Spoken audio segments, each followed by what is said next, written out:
सात स्थान शिवलिंग के बताए हैं जहां पर भूल से भी अगर कोई चंदन की उंगलियां लगा देता है, सात स्थान ऐसे हैं जहां चंदन की मात्र उंगलियां लगा देने से ही शिव पितृलोक के पितरों को मुक्ति प्रदान करके वैकुंठ लोक का निवास दे देते हैं।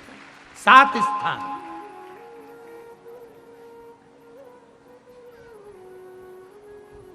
और वो सात स्थान जो चंदन के बताए गए हैं, पहला भगवान देवाधिदेव महादेव के शिवलिंग पर चंदन का लेपन।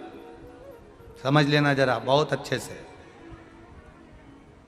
आपको लगता है स्वप्न में कोई मुर्दे दिख रहे हैं, या कोई जल रहा है, या कोई मर रहा है, या कोई चला गया है, ऐसा भय लगता है।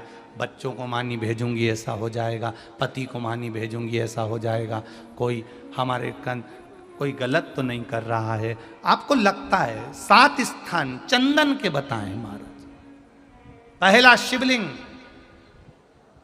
दूसरा जहां गणेश जी का स्थान है, मालूम है ना सबको, जम के बोलो जरा, मालूम है ना सबको, जहां गणेश जी का स्थान है वहां अलग से गणेश जी बैठे, वहां नहीं। शिवलिंग में जलाधारी के ठीक सामने राइट में गणेश, लेफ्ट में कार्तिकेय, बीच में अशोक सुंदरी।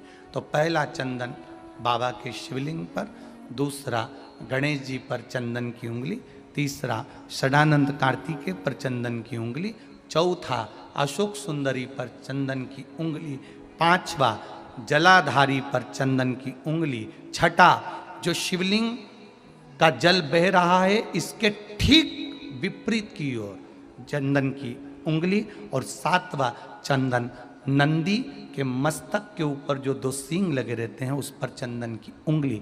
ये कब लगाई जाती है? या तो अमावस्या के दिन आपको लगता है कि हमारे पूर्वजों का उद्धार नहीं हुआ, हमारे पूर्वजों का कल्याण नहीं हुआ, कहीं अधोगति में कोई चला गया है, उसका बस एक बार, रोज नहीं जरूरत है, प्रतिदिन जरूरत ही नहीं,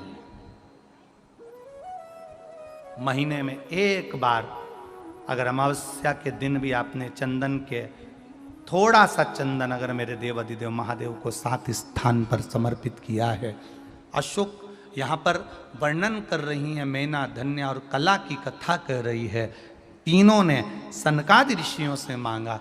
चंदन भगवान को अति प्रिय होता है, और चंदन ही एक ऐसा होता है जो पितरों को भी प्रिय होता है, जिसका स्पर्श मात्र लगने से पूर्वजों का कल्याण हो जाता है। वो चंदन का सात स्थान